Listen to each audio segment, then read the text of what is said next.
Alright, hey y'all. Welcome to the art criticism lecture for spring 2021. So there is another art criticism lecture. If you want to look at that, you can. If more examples of art criticism, I figured it, wouldn't hurt. So I'm gonna talk about it again. Alright, so what is an art critic?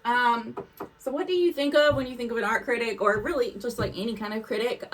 Here we have a picture of, that critic from Ratatouille, and I just blanked on his name. If anybody watched SNL this past weekend, they even like had a skit with like, so the critic from Ratatouille. So someone, like him. You think about him like at the beginning of the movie, especially. It's like oftentimes people think of a critic as someone that's like mean, or maybe they find like everything wrong with something, or, like critical. Yeah, critic. It sounds like it's not going to be good often, but it doesn't always have to be that way. Obviously, we see that. Was he just? No, that was the. I'm probably not going to remember this guy's name. He like became better by the end. Oops, I'm too fast. So, or like not better, I guess, but he liked it. He made it nice. So it's not like everything has to be mean in art criticism or in criticism. So yeah, have you ever been so involved in like a movie or a TV show or a video game that like you felt as if you were like really part of the action? You watched a movie so many times that you like knew all of the lines. Whenever you were like doing this, like deeply involved in these movies or video games or whatever, people get deeply involved in video games, I know that's for sure. You were like becoming deeply involved, and it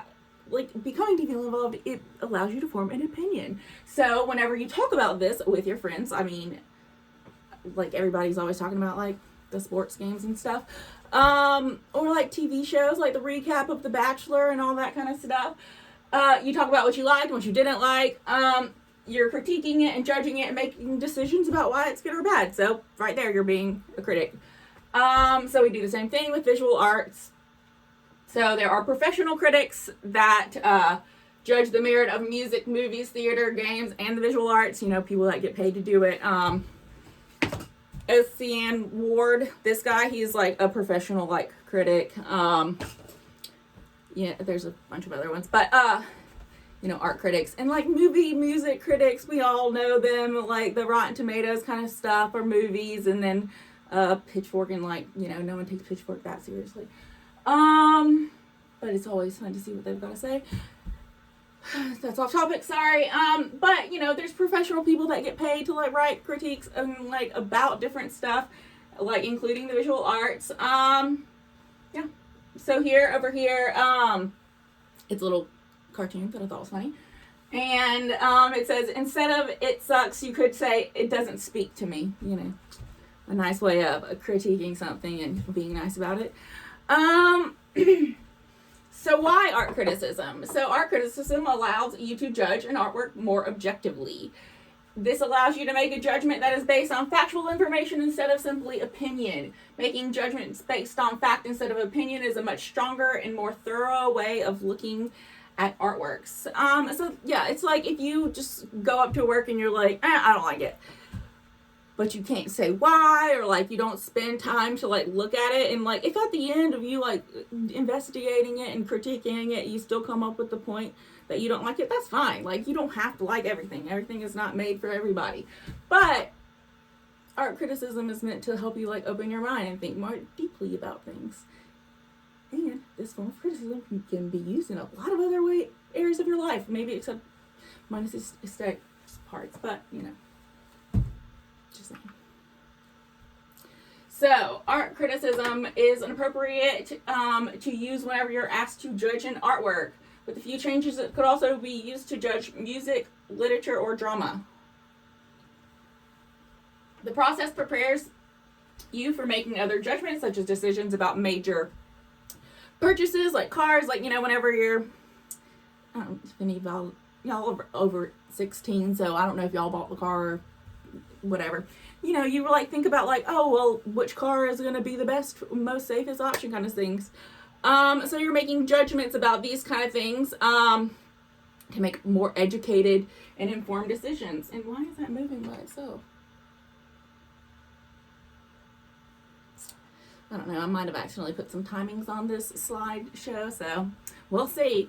So yeah, for you to make more educated and informed decisions goes the same with art. So there are 4 steps of art criticism: a description, analysis, interpretation, and judgment.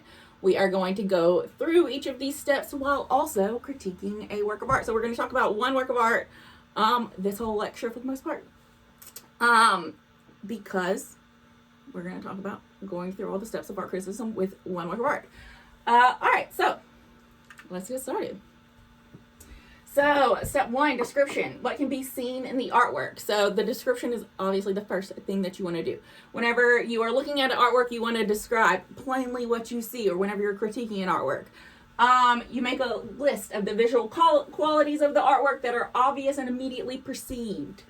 Of course, only information you know should be written down, but educated guess is okay in the case of subject matter or media. Like, sometimes you don't really know what something is made out of, but you can kind of guess, you know, and then be objective. Just answer what you see, no judgment, no analysis, only what you see. Only what you see.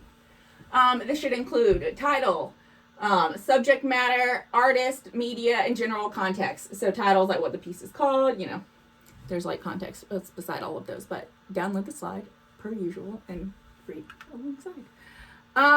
And remember to be objective. So this all comes out of your Feldman article. So naming what an observer sees is part of the overall process of description. With realistic works of art, the task is easy enough. Adults can do it almost as well as children. We aim for a list or inventory of the principal things that are there. And we want that inventory to be non-controversial, so we do not characterize the things we see, persons, places, and objects. We just name them. So you don't characterize, you just name them. That seems to make children very happy. Adults, however, want to tell us what they think or how they feel about what they see. This must be discouraged. At the end of the naming stage of criticism, we should employ neutral, unloaded, value-free language. So this is neutral, unloaded, value-free language. So you're not making a judgment. You're not saying, oh, well, I see this and I think that this means this. No, we're not going there yet. We're just describing. All right. All right, so questions for descriptions. What is the name of the artist and who created the artwork? So this is the artwork that we are going to be looking at. And I'm just going to kind of go back and forth. I guess because, yeah. Did I not put this on one page? Oh, no, I did. I just put this way too many times. So we'll go through the questions and then we'll look at the artwork deeply and then talk about it. So what is the name of the artist who created the artwork? What kind of artwork is it? What is the name of the artwork? When was the artwork created? Sorry. Name some major events in history that occurred at the same time of this artwork was created. List literal objects in the work. You know, like things that you see. So what do you notice first when you look at the work and why? What colors do you see? How do you describe them? Shapes, lines, sort of textures, what type of day, what overall visual effect is the work. So here we're literally going for, you know, like the elements of art, like just like saying what we see, just saying what we see.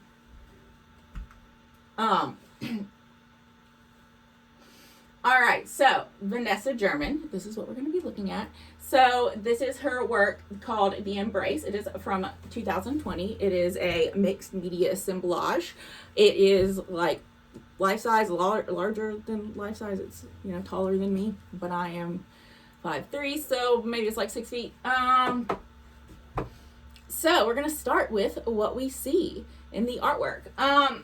So like it said over here, what is the name of the artwork? Vanessa German, The Embrace, 2020, mixed media assemblage. We want to talk about what we see in the artwork. and we're gonna look closely too. Here's like another up close.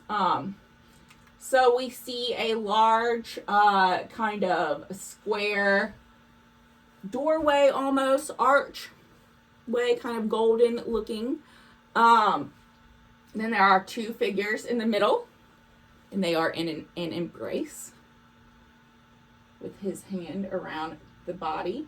And then there's gold around here, and then some butterflies, and we see some birds and flowers. And then over here, up close, we see a bunch of roses at the bottom, and some like maybe foliage, it appears, and that looks like a stuffed animal, maybe a monkey. And so as we're looking deeply, we are just describing what we see. We'll go back to the questions for descriptions. So the name of the artist who created the work, again, Vanessa German.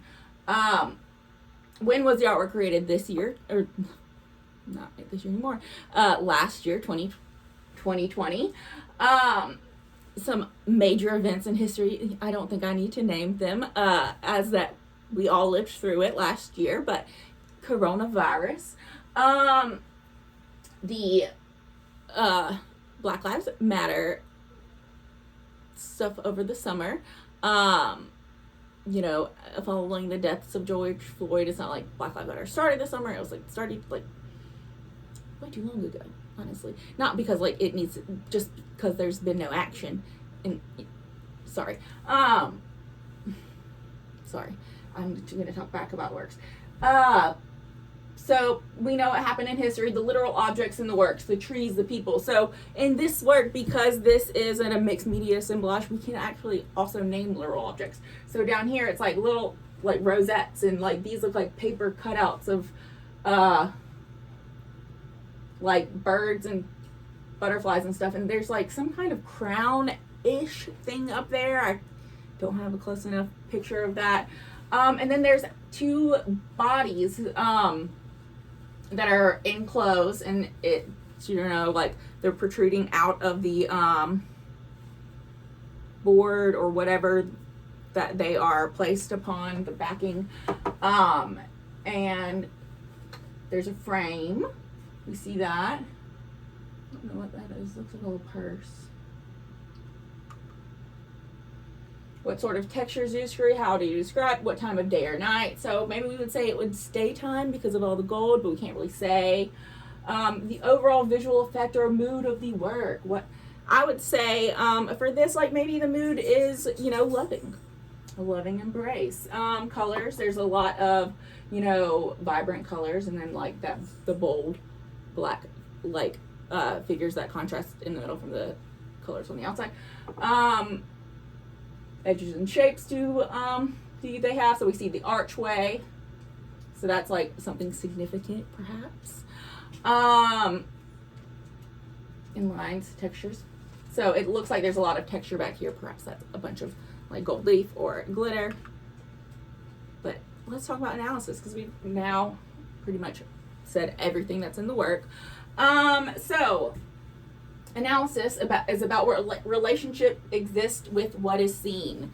And mentally separate the parts or elements, thinking in terms of textures, shapes, forms, light, dark, bright, dull colors, types of lines, and sensory qualities. In this step, consider the most significant art principles that were used in the artwork. Describe how the artist used them to organize the elements, formal elements of principles and designs. So description is more about naming the elements. Analysis is about naming the principles. A focus on the formal aspects of the work, including elements, principles, and compositional strategies. You know. So the language of analysis. So line, so straight, curved, thick, thin, horizontal, vertical, open, closed, sharp, dull. So these are all like adjectives that you can use to describe line. There's more than there are on here. We have light, so it's day, night, natural, artificial, high source, low source, frontal, lateral, focused, hazy, glaring, dim. Shape, so round, angular, cubical,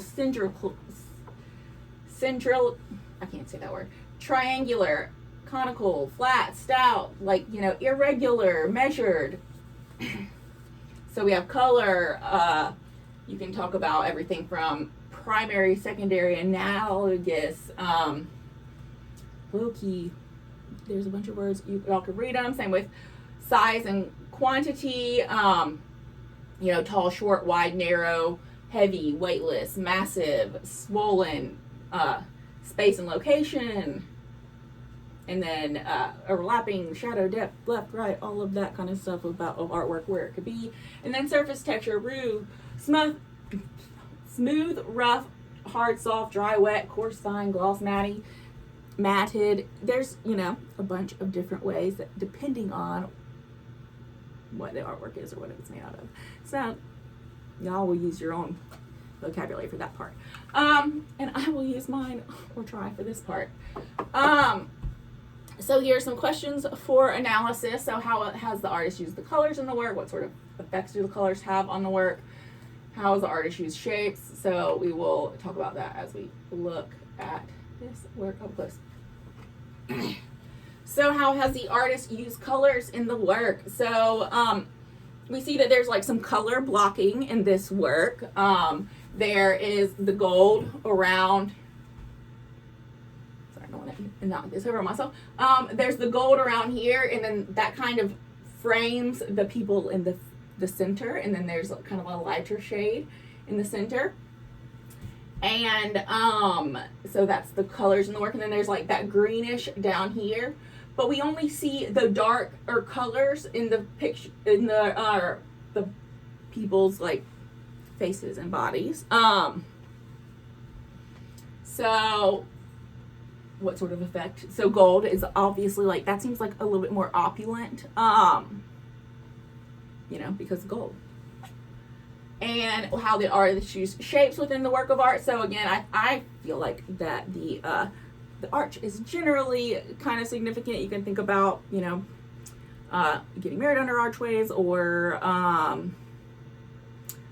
being a passageway, and like there's always like in those like ancient paintings, like people are under arches, and like we'll get to that. That's another example that we'll talk about. So how have lines been used in the work? Dominant, where do they play a role? So like really here, the lines, the biggest role that the lines play is just like this one line, and then like this line, because everywhere else is like kind of like a lot of different textures. There's a lot going on. Busy, one might say. World is texture, actual texture, or the illusion of texture. So here we would obviously say that this is actual texture, not the illusion of texture. Because this is like an assemblage piece, and these are different things that she has layered on top of like probably a large piece of wood. So this offers obviously a lot of texture. She makes the people, I'm assuming she probably made these out of mannequins because they're so large, but she has like other smaller figures that she makes out of like baby dolls that like she like transforms it over the top of like stuff that she finds at the like thrift store or junk store, whatever. So, fun fact. So yeah, how have the lines been used, or how does the artist use them to employ dominant works, blah blah blah, texture. We also have the texture of the clothes. So the gold has a texture in the background, we have the texture of the clothes, and there's a lot of obviously different textures within this work. Because of the fact that it is an assemblage, so that would be significant. How does the artist use light in the work? Is there illusion of a scene with lights and shadows, or do these artists play with light and dark values in a different way? Actually, yeah. So here we can see that there is texture here and here, like on both of these surfaces. So I would say that like the gold with the light and the darkness here, like this does play obviously in some way the contrast of the two colors, I would say, does play a role, and especially in highlighting the figures themselves, and the overall visual effect or mood of the work has been achieved by use of visual art elements and principles of design. And I would say yes, like because the work is called Embrace, and the way that the arch is there, and it really highlights their embrace, obviously. So yes. And they're like the focal point, they're in the center, they like it's it's very obvious that you were supposed to look at these gentlemen. And how were the artists' design tools used to achieve a particular look or focus? So obviously, like, the design tools were to achieve the particular look or focus. Like, these are the largest figures so by size, dominance, balance, like seeing the center,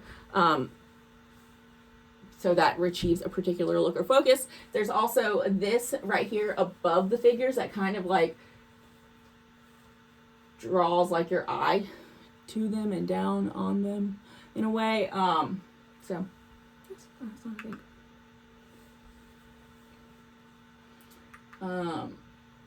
So interpretation. So now that we have done a description and an analysis, we are going to interpret. So what is your evaluation of the work based on steps 1, 2, and 3? An interpretation seeks to explain the meaning of the work based on what you have learned so far about the work. What do you think the artist is trying to say? You can propose ideas for possible meanings based on evidence. This should include a critical hypothesis, at least one possible multiple proposed meanings for the artwork, a critical confirmable interpretation, support that proposed a meaning through observed details in the artwork. So, general questions for interpretation. So, the artist's statement in this work. So, typically whenever you're also looking at a work, you probably would also know, and when you're doing your critique, you're going to first obviously know a little bit about your artist. You're going to write a little bit of bio about them. Because knowing some about your artist also helps you give an adequate critique. So I'll tell y'all a little bit about Vanessa German now that we have objectively looked at it. So Vanessa German is an LA native, but she now works in Philadelphia and works and lives in Philadelphia, and she is a self-taught artist, and she is a queer Black female, and she does a lot of art that deals with racial issues and issues of justice. She is inspired by Fred Wilson and Betty Sayre, the one that did the Aunt Jemima that we talked about in one of the other lectures. So yeah, this is an example of her. She uses a lot of found objects. And for this piece, I have under actually some of these, I have a saying here. I have a thing about her. Maybe it's under this one. Oh yeah, so she's a poet, performer, photographer, sculptor. It creates work that explores the power of transformation and healing. She scours her Pittsburgh, not Philadelphia. I always get Pittsburgh and Philadelphia confused. Searching for objects to incorporate into her art. I surrender myself to the objects that call up to me. She has said her intricate mixed media sculptures combine doll parts, antique tins, cowrie shells, household objects, and African beads. With these three-dimensional collages, German reclaims objects and words that symbolize the oppression of African Americans.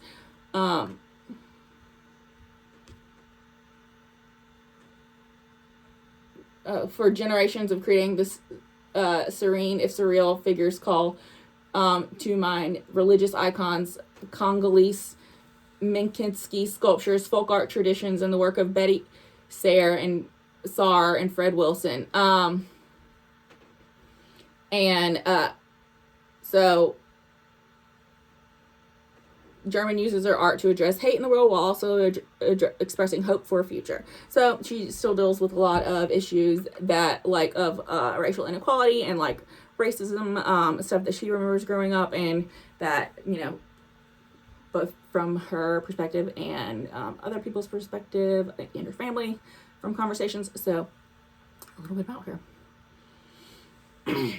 So some questions for interpretations. So I found this work on Instagram. That's how I decided I was going to do it, because I really liked it. And in her little Instagram thing that she wrote about this, she just said, "This work, The Embrace, is for those boys in my neighborhood, for how good it feels to feel love." So one thing that we have described earlier. You know, there are two men in this painting embracing. And then now we know that the work is about for those boys in my neighborhood, for how good it feels to feel love. So what do you think that means? So knowing that Vanessa German is also a queer artist and has found her partner, perhaps this could be something about the often toxic masculine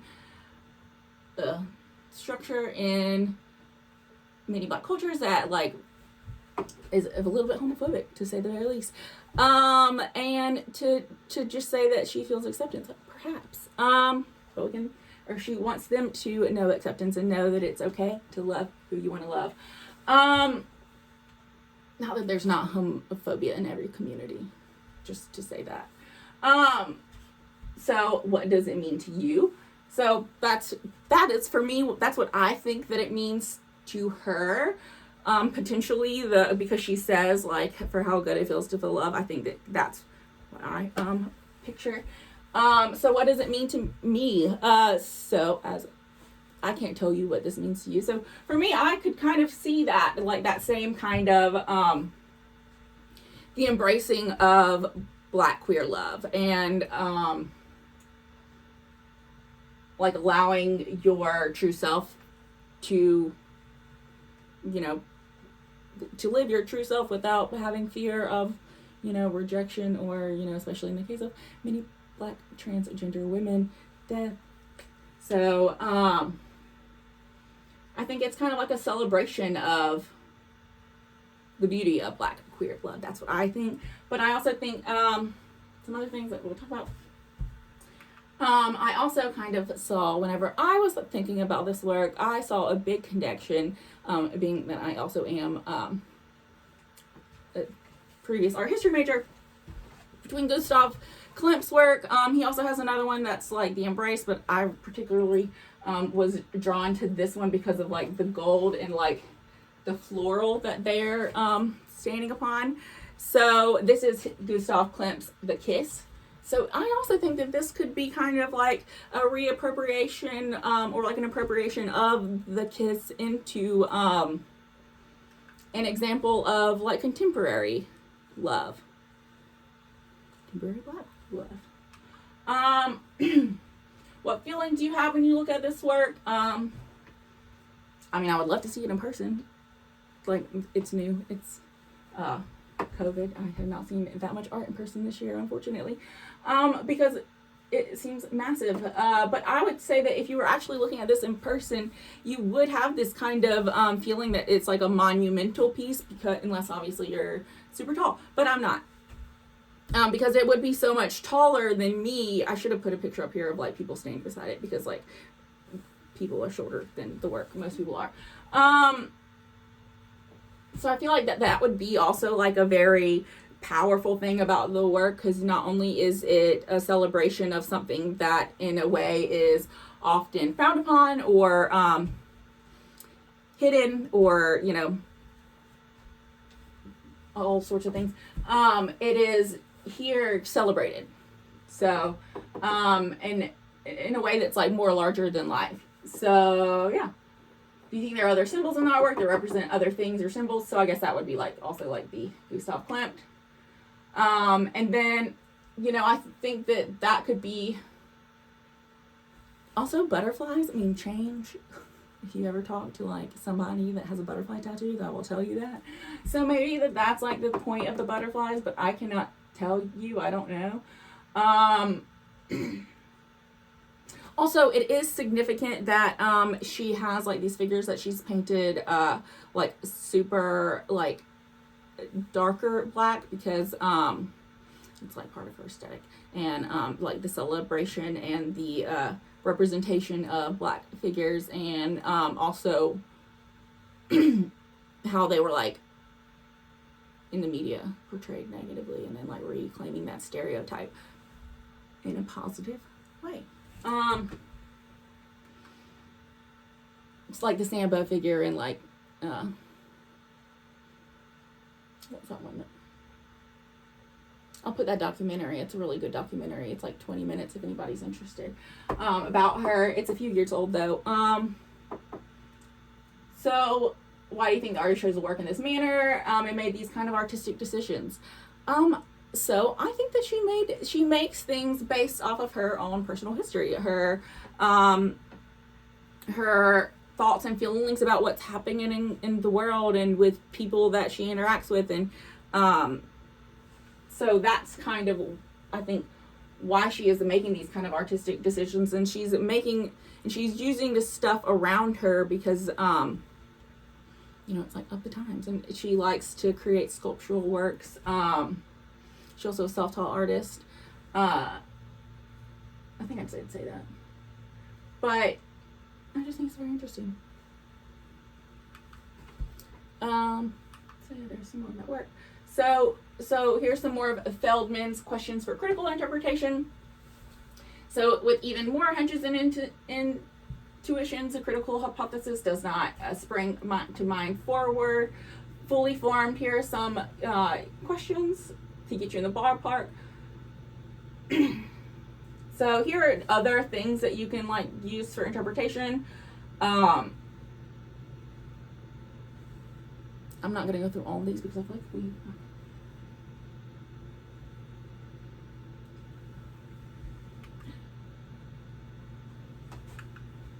this is all in the reading that y'all will read, but these will help y'all form more deeper questions for interpretation, or interpretations of it. All right, so what is a good interpretation? So a good interpretation has complete lists, so most of the facts have been explained, important features of the work have not been left out. Persuasiveness, the critic's argument is logical and feels convincing. It makes us want to say yes, okay. Personal relevance, the critical appeals to my experience rather than inside knowledge or outside authorities. So that means saying that, like, you're talking about stuff that like relates to everybody. You're like, not just saying like, this is what this person said. Say what you think. Relate. Talk about yourself, and then other people can relate to it more. All right, and also, yeah, personal relevance is like to your own person. So durability, the critic's interpretation makes sense over time and many viewings. Emotional power, the critic's interpretation communicates the viewer's deepest levels of feelings and awareness.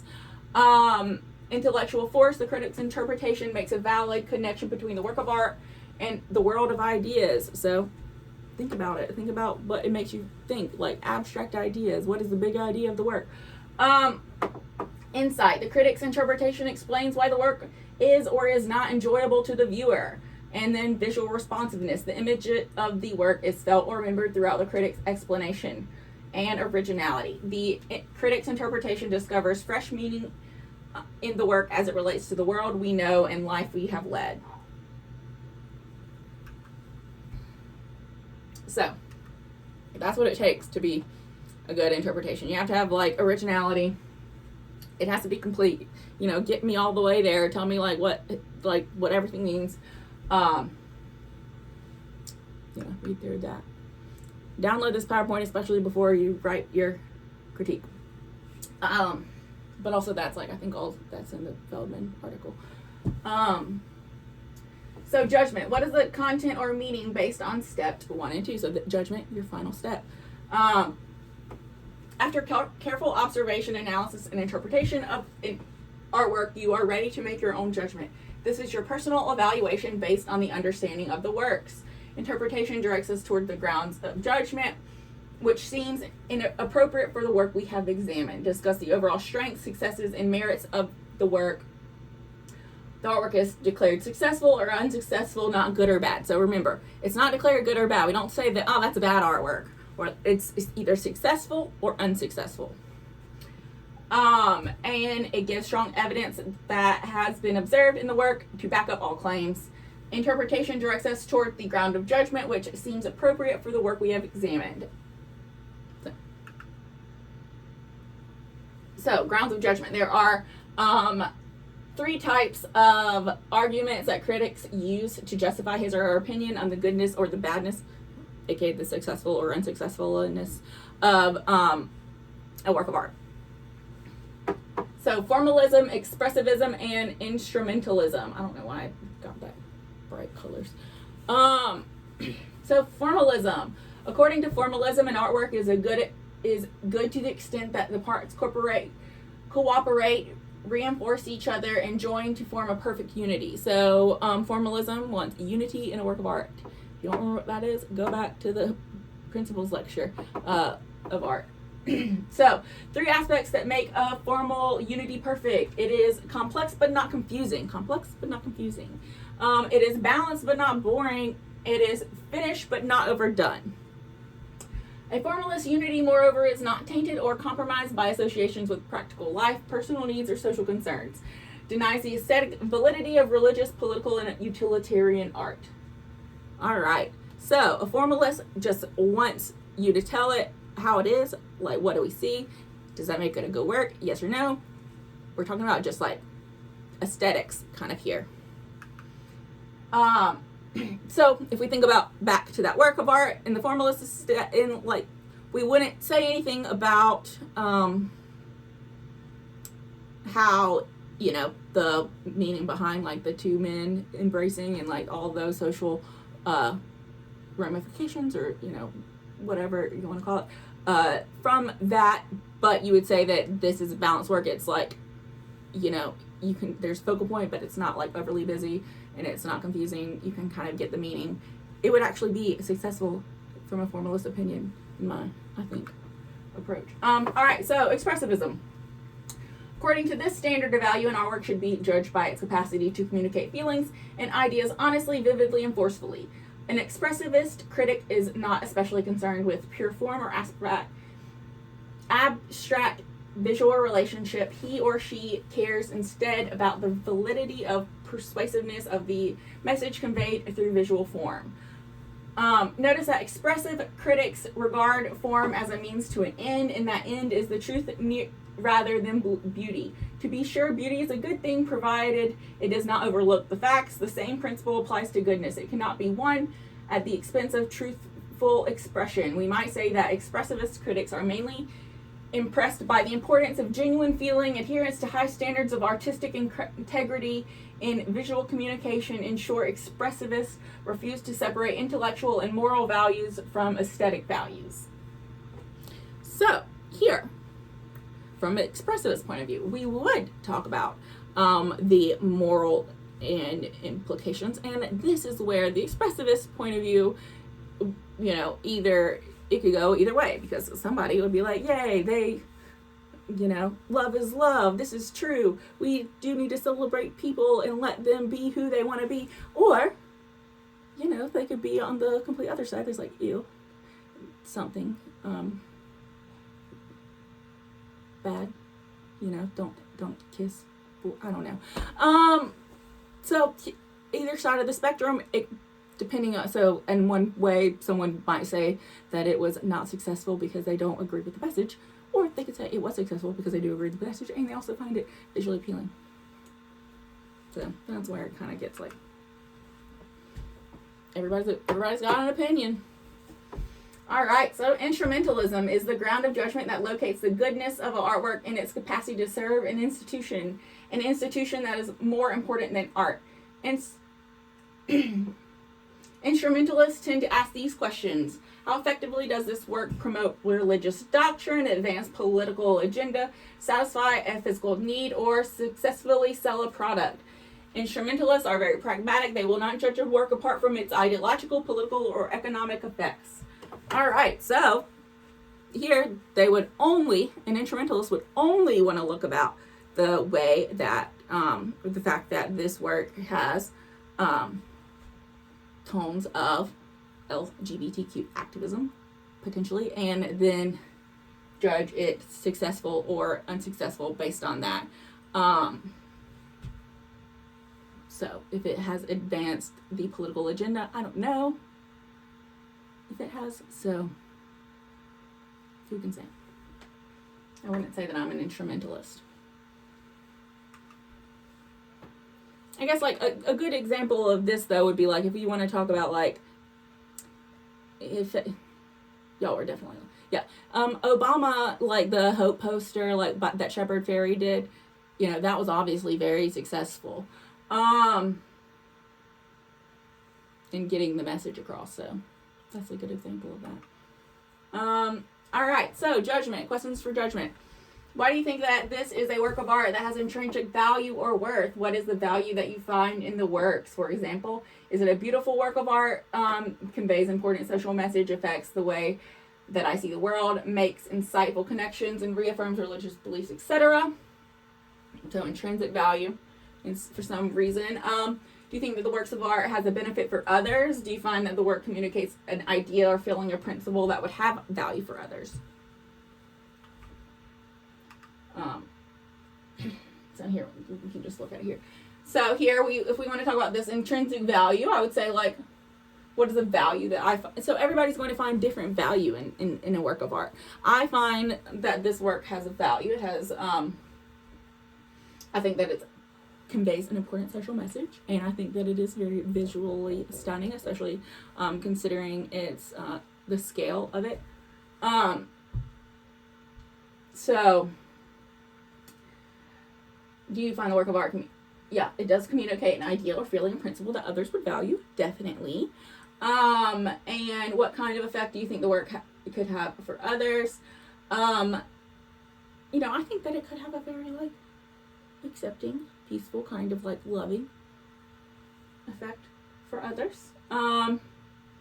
Does the work lack value or worth? Why do you think so? Could the reason you find the work lacking come from a poor use of the elements of art? Could the subject matter be unappealing, unimaginative, or repulsive?